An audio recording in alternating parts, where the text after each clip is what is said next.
When the person you love most rips your world apart, what's left to hold on to? This is a raw, gut-wrenching story of a man betrayed, broken, but determined to fight for his son and claw his way back from nothing. My name's James Sullivan. I'm 38, and I live in a small town in Tennessee where the summers are heavy and the winters don't let up. I'm a construction worker, been at it since I was 19, hauling lumber and pouring concrete to keep my family afloat. My wife, Laura, and I had been married for 12 years, and we had a son, Noah, who's 8. He's got my stubborn streak and her bright laugh, and he's the reason I push through every aching day, even when the bills stacked up and the bank account looked grim. We weren't living large, far from it. We scraped by, paycheck to paycheck, always one bad break from falling apart. But I thought we were a team. Laura and I met in high school, back when she'd tease me about my muddy boots and I'd sneak her coffee from the gas station. We built a life together, or so I believed. A small house, a beat-up truck, Noah's drawings on the fridge. It wasn't much, but it was enough. Then it all came crashing down. It started small. Laura got distant, cold. I'd come home from a long shift, hands rough and back sore, and she'd barely say a word. I thought it was the stress. Money was tight, and Noah's school stuff wasn't cheap. I'd try to talk, but she'd shut me out, saying she was tired or had things to do. I didn't press her. Maybe that was my mistake. One evening, I got home late from a site, expecting Noah to be in bed and Laura scrolling on her phone. The house was too quiet, the kind of quiet that makes your gut twist. I called for them. No answer. I checked Noah's room, the kitchen, even the backyard. Nothing. Her car was gone, along with Noah's backpack and his stuffed bear. My heart was pounding. I called her phone, voicemail, texted, called again. Nothing. Then I checked our joint bank account on my phone. Fingers clumsy. My stomach dropped. The balance was $12.47, $12. We had $4,300 in there a couple days ago. Every penny we'd saved for rent, groceries, Noah's soccer gear, gone. I sat on the couch, staring at the screen, trying to wrap my head around it. A glitch? A hack? But I knew Laura had done this. My wife, the woman I loved since I was a kid, had taken everything and vanished with our son. The next day, I got served divorce papers at work.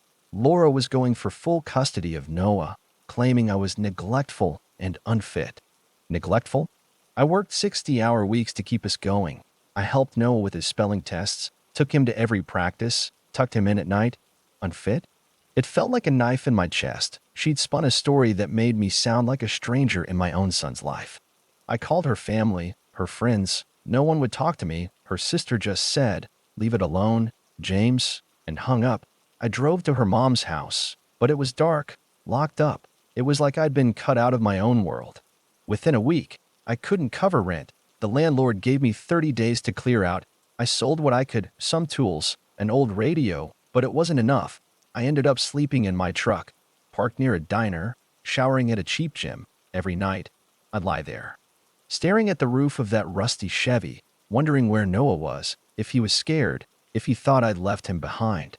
That was rock bottom, but sometimes you have to break before you can rebuild. I wasn't done fighting, not for Noah, not for me. Those first weeks in the truck were a blur of rage and heartbreak. I'd wake up stiff, my neck cramped from the passenger seat, the Tennessee humidity already sticking to my skin. The diner's neon sign flickered through the windshield. My only company most nights. I kept picturing Noah, his small hands clutching that stuffed bear, wondering why I wasn't there. Did Laura tell him I didn't care? That thought hurt worse than the hunger gnawing at me. I couldn't afford much.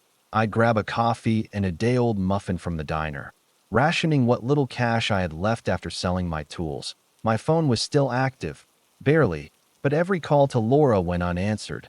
I left voicemails, angry ones at first, then desperate, begging to hear Noah's voice. Nothing. Her lawyer sent a letter demanding I stop harassing her. Harassing? I just wanted to know my son was okay. Work was my only anchor, but even that was shaky. My boss, Mike, was decent enough, letting me pick up extra shifts, but I could tell the crew was whispering. They'd seen the divorce papers served, heard the rumors Laura spread about me being a deadbeat. I kept my head down, hauling rebar and swinging a hammer until my hands bled, trying to drown out the noise in my head, but every quiet moment brought it back. Her betrayal, the empty house, Noah's missing dinosaur. I started piecing things together, or at least trying to. A buddy from the site, Carlos, let me crash on his couch one night when a storm hit. Over a couple of beers, he mentioned seeing Laura at a bar a few months back, laughing with some guy in a fancy jacket. I brushed it off then, figured it was a cousin or an old friend. Now, it gnawed at me. Had she been planning this? Was there someone else? I didn't have proof, but the thought was a splinter I couldn't pull out. The divorce papers were a punch to the gut. Laura's claims, neglect, emotional absence. Read like fiction. She said I was unstable, that my long hours left Noah without a father. Every word twisted the truth. I'd worked those hours for them, for the life we were building. I started keeping a notebook, jotting down memories. Every soccer game I'd cheered at, every time I'd helped Noah with his homework, every bedtime story. It was my defense, a way to prove I wasn't the monster she was making me out to be. I couldn't afford a lawyer, not with $12.47 to my name. But I wasn't giving up. I went to the library, using their free computers to research legal aid. I found a pro bono clinic in town, a small office run by a guy named Tom who looked like he hadn't slept in a decade. He listened to my story, scribbling notes, and didn't sugarcoat it. She's got a head start, he said. The court's gonna lean toward the mom unless we can show her claims are false. He agreed to take my case, but I need evidence, bank records, texts, anything to prove I'd been there for Noah. I spent nights digging through old emails and receipts, anything to show I'd been paying for Noah's life. I found a photo from his last birthday. Me, Laura, and Noah blowing out candles, all smiling. It felt like a lifetime ago. I kept it in my wallet, creased and worn, a reminder of what I was fighting for. Living in the truck was wearing me down. The gym showers were cold, and I was tired of dodging cops who'd tap on my window at 2 a.m., telling me to move along. I started to feel like I was disappearing, like the man I'd been. Husband, father, provider, was just gone. But every time I wanted to give up, I thought of Noah's laugh, the way he'd hug me after a game, all sweaty and proud. I wasn't going to let Laura take him from me. I didn't know how, but I was going to fight for him, for us. The days started blending together, each one a gray haze of survival and desperation. Sleeping in my truck was no longer just uncomfortable, it was breaking me. The Tennessee heat turned the cab into an oven by noon, and at night, the cold crept in through the cracked window I couldn't afford to fix. I'd wake up to my own breath fogging the windshield. Noah's photo in my wallet, the only thing keeping me from losing it completely. I'd trace his smile with my thumb, promising him I'd find a way. Back to him. Work was my lifeline, but it was also a battlefield. The guys on the crew were starting to treat me like I was fragile, like they could see the cracks in me. Mike, my boss, pulled me aside one day, his face all concerned. "You okay, James? You look like hell." I mumbled something about getting by, but he didn't push. He slipped me an extra $50 at the end of the week, calling it overtime. I knew it was pity, but I took it. I needed every cent for gas, food, and the faint hope of hiring a better lawyer someday. The legal aid guy, Tom, was doing what he could, but he was overworked, juggling a dozen cases like mine. We met at his cramped office, papers stacked to the ceiling, and he walked me through what we needed. Proof I'd been a good dad. Proof Laura's neglect claims were lies. I showed him my notebook, pages of memories, dates, receipts from Noah's soccer cleats, school supplies, doctor visits. Tom nodded, but his eyes were grim. "It's good, but we need more. Texts, emails, witnesses. And we need to know where she's getting her story from." I started reaching out to anyone who might help. I tracked down Noah's soccer coach, a guy named Dan who'd seen me at every practice. He agreed to write a letter saying I was there, cheering Noah on, even bringing snacks for the team. I got a co-worker to confirm I'd been working overtime for years to support my family. But Laura's side was a black hole. Her friends, her family, they'd all closed ranks. I even tried calling her old co-worker, Jenna, who'd always been friendly. She sounded nervous. Said she hadn't seen Laura in months, and hung up fast. Something wasn't right. The worst part was the not knowing. Where was Noah? Was he eating okay? Was he scared? I'd drive by his school sometimes, hoping to catch a glimpse of him on the playground, but I never did. Once, I saw a kid with his build, kicking a ball, and my heart leapt until he turned, and it wasn't him. I sat in my truck and cried. The kind of ugly sobs that leave you hollow. I wasn't just fighting for custody, I was fighting to prove I hadn't failed him. Money was a constant weight. The $50 from Mike helped, but it vanished fast. I stopped eating anything that wasn't cheap or free, day-old bread from the diner, packets of ketchup I'd swipe from the counter. I'd park at the library to use their Wi-Fi. Scouring free legal forums for advice, one night, I found a post from a dad who'd been through something similar. He said to document everything, even the small stuff. So I did. I saved every voicemail I left Laura, every text, every email. I even started recording my thoughts late at night in the truck, whispering into my phone about how much I missed Noah's laugh, his questions about why the sky was blue. But the loneliness was eating me alive. I'd see families at the diner, dads tossing their kids in the air, moms laughing, and it felt like a knife twisting. I started to wonder if Laura was right, if I'd been too focused on work, too tired to see her pulling away. Was I unfit? The thought would creep in, dark and heavy, but then I'd look at Noah's photo and shake it off. I wasn't perfect, but I was his dad. That had to count for something. I wasn't giving up. Tom said the first court date was coming, and I'd be damned if I let Laura erase me from Noah's life without a fight. The court date was 2 weeks away, and it felt like a storm looming on the horizon. I'd lie awake in my truck, the Tennessee night pressing in, running through everything Tom had told me. Stay calm, he'd said. Don't give them ammo. But calm was hard when I was living on fumes, literally and figuratively. My truck's gas gauge was always near empty, and my heart wasn't far behind. Every day was a battle to keep going, to not let the weight of Laura's lies crush me.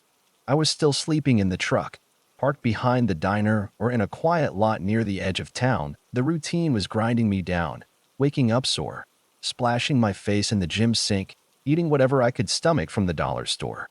I'd stopped looking in mirrors. The guy staring back didn't feel like me anymore. My beard was scruffy, my eyes bloodshot, but Noah's photo in my wallet kept me moving. I'd pull it out during breaks at the job site, memorizing his smile, promising him I'd show up in court as the dad he deserved. Tom was working hard, but the odds were stacked against us. Laura had a lawyer, a slick one, from what I heard. I didn't know how she was paying for it, not after cleaning out our account. That question kept me up at night. Was someone helping her? The guy Carlos saw her with at the bar months ago? I didn't have time to chase ghosts, but the thought festered. Tom said we needed to focus on my case, not hers. He'd filed a motion to challenge her custody claims, using my notebook and the letters from Noah's coach and my coworker, but he warned me. Courts don't like splitting kids from their moms unless we've got something solid. I kept digging for evidence. I went through old texts, finding ones where Laura thanked me for taking Noah to the doctor or picking him up from school. I printed them at the library, my hands shaking as I highlighted every word that proved I'd been there. I even found an email from Noah's teacher last year, praising me for helping with the class project. Small victories, but they felt huge. I handed everything to Tom, who nodded and said, "This helps, James, keep it coming." The hardest part was the silence from Noah. I hadn't heard his voice in months. I'd leave voicemails for Laura, soft ones now, asking to talk to him, just for a minute. She never responded. I started writing letters to Noah, not to send. Tom said that could look bad in court, but to keep myself sane, I'd sit in the truck, scribbling on napkins. "Hey, buddy, I miss you. I'm fighting for you. Don't forget your old man." I'd tuck them in my glove box, a growing stack of promises. Money was tighter than ever. I'd sold everything I could spare, even my dad's old pocket knife, which hurt more than I expected. Mike gave me extra shifts, but I was burning out, missing meals to save cash. One night, a waitress at the diner, Maria, slid a plate of fries my way and said, "On the house." I tried to refuse, but she wouldn't hear it. "You're not invisible, James," she said. It was the first time in weeks someone had looked at me like I was still human. The self-doubt was relentless. Laura's claims, neglectful, unfit, kept creeping into my head. Had I missed something? Been too tired? Too focused on work? I remembered nights when I'd come home late, too exhausted to talk, and Laura's quiet resentment. Maybe I hadn't seen her struggling, but I'd never neglected Noah. I'd carried him on my shoulders, taught him to ride a bike, stayed up late explaining fractions. Those memories were my armor, but they didn't stop the guilt from sneaking in. The court date was getting closer, and I was terrified. What if I lost? What if Noah grew up thinking I didn't fight for him? I started practicing what I'd say to the judge, whispering it in the truck like a prayer. I wasn't just fighting Laura. I was fighting to prove I was still Noah's dad. No matter how broken I felt, I couldn't let him down.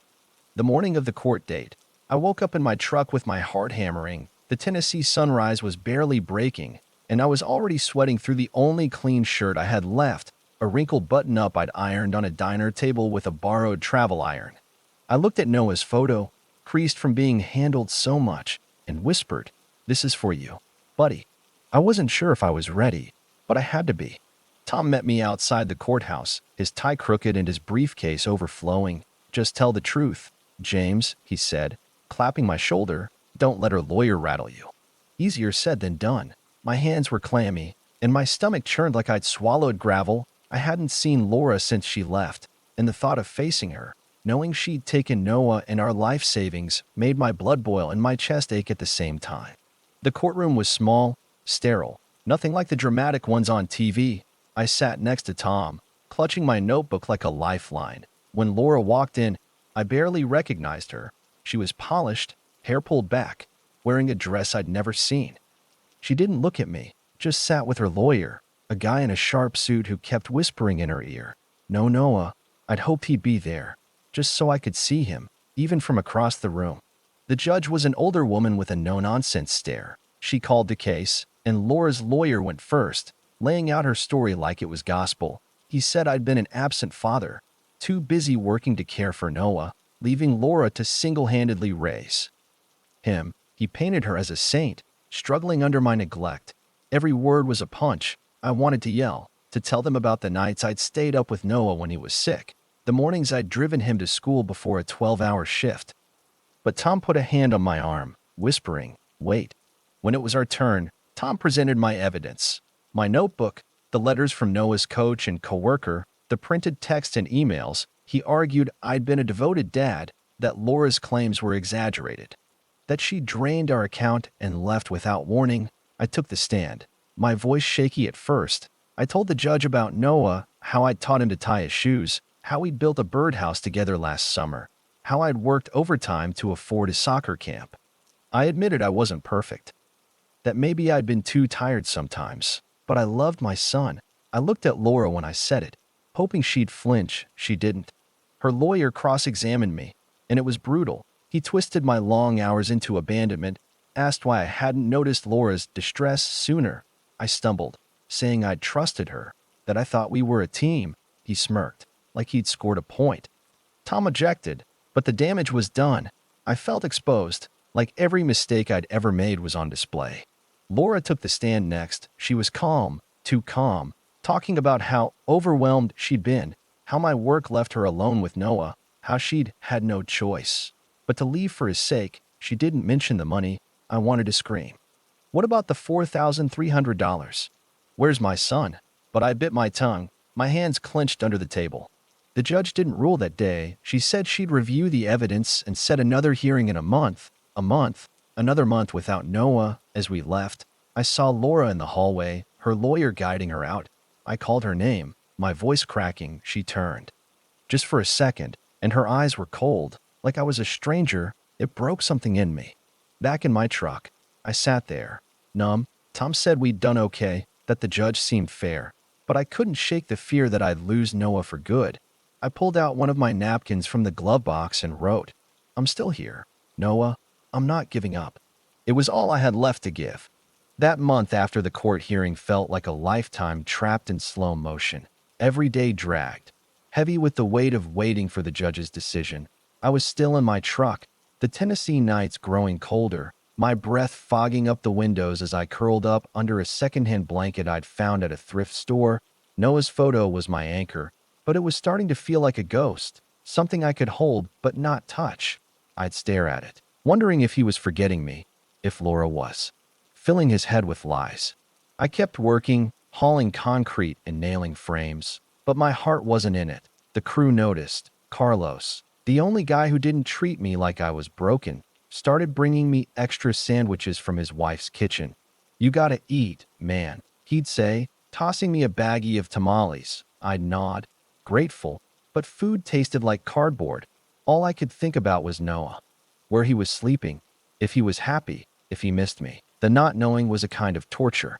Tom, my lawyer, called me every few days to check in. He said we had a decent shot, but Laura's lawyer was pushing hard, painting me as the bad guy. He told me to keep documenting everything. So I did. I saved every pay stub, every receipt, even the diner napkins where I'd scribbled notes to Noah. I started emailing myself photos. Me at the job site, me holding Noah's old soccer ball. Anything to prove I was still his dad. Even from a distance, Tom said we might need character witnesses for the next hearing. So I reached out to more people. Noah's second-grade teacher agreed to write a statement, saying I'd always been involved, showing up to parent-teacher nights despite my long hours. It wasn't much, but it was something. The hardest part was the loneliness. I'd see kids at the diner, laughing with their parents, and it had hit me like a brick. I missed Noah's voice, his endless questions about why trucks had so many gears or how birds knew where to fly. I started talking to him in my head, imagining what I'd say if he were there. Buddy, I'm coming for you.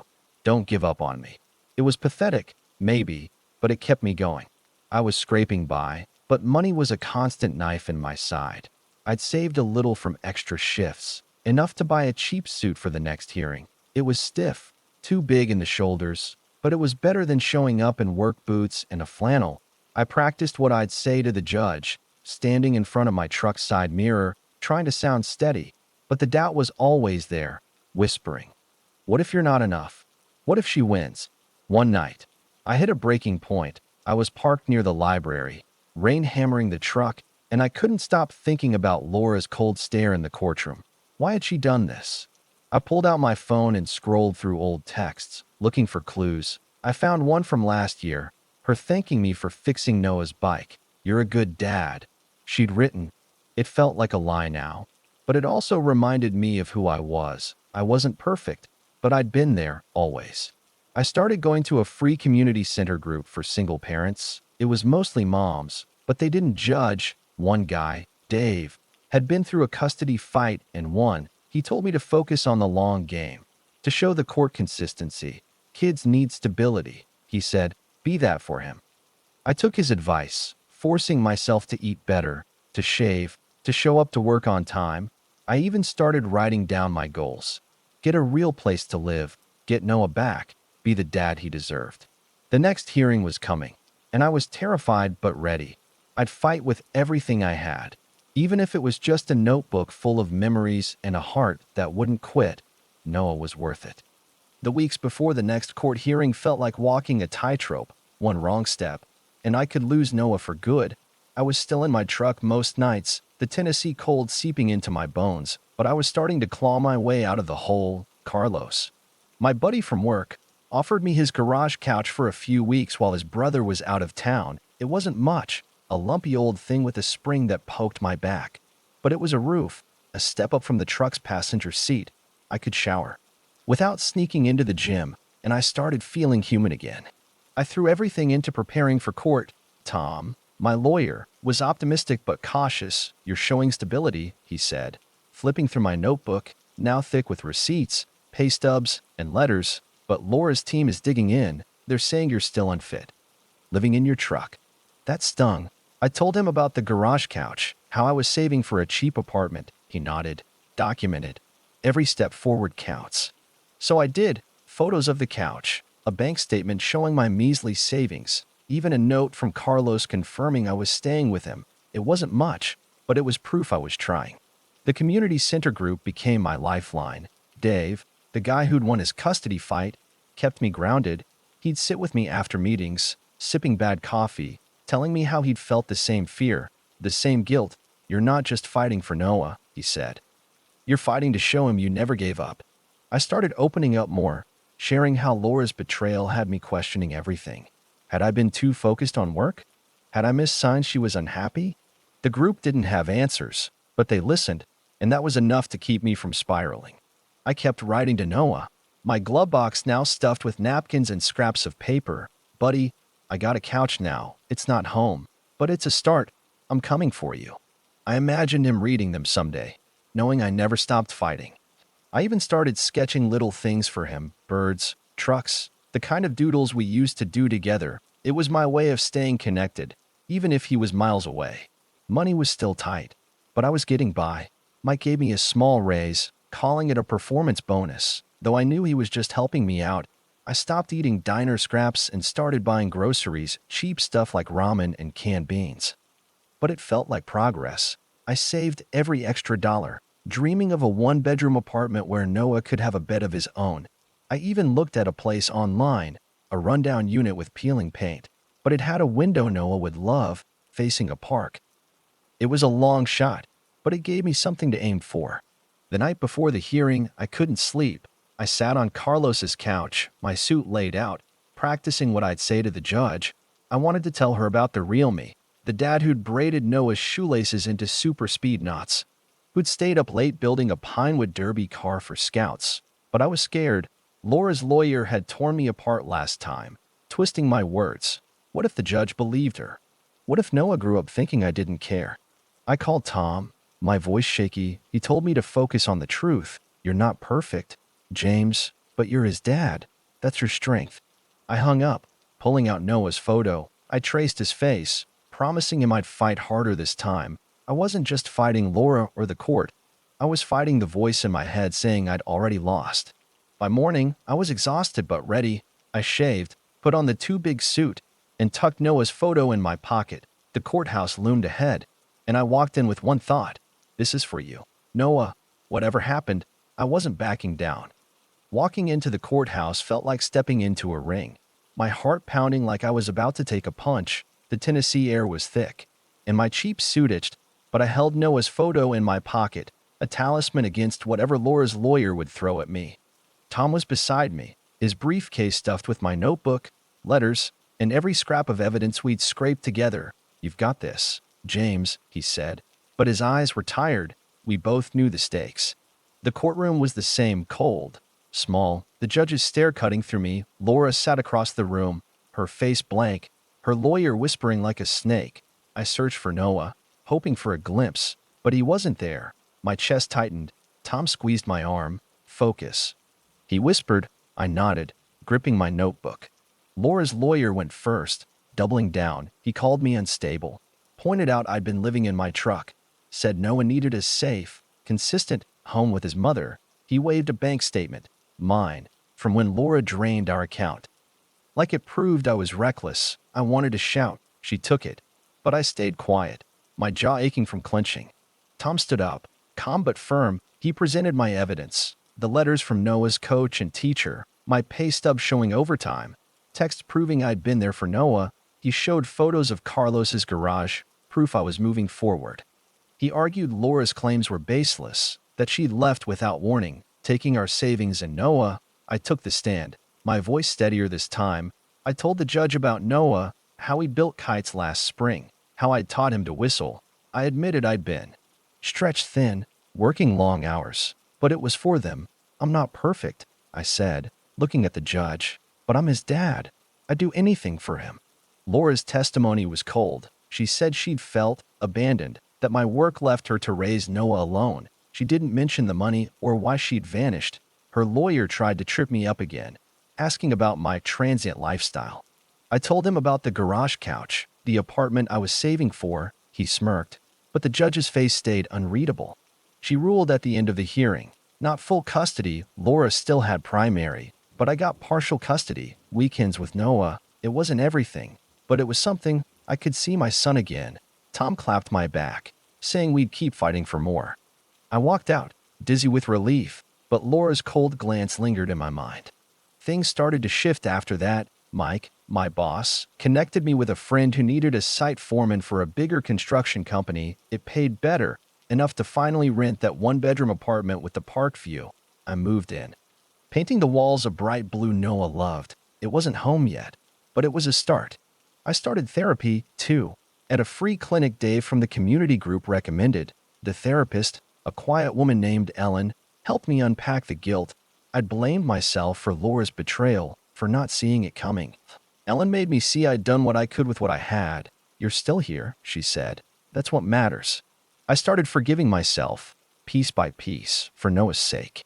The first weekend with Noah was everything. He ran to me, arms wide, and I held him so tight I thought I'd break. He talked nonstop about school, soccer, his new sneakers. He didn't mention Laura, and I didn't ask. We built a model rocket in the apartment.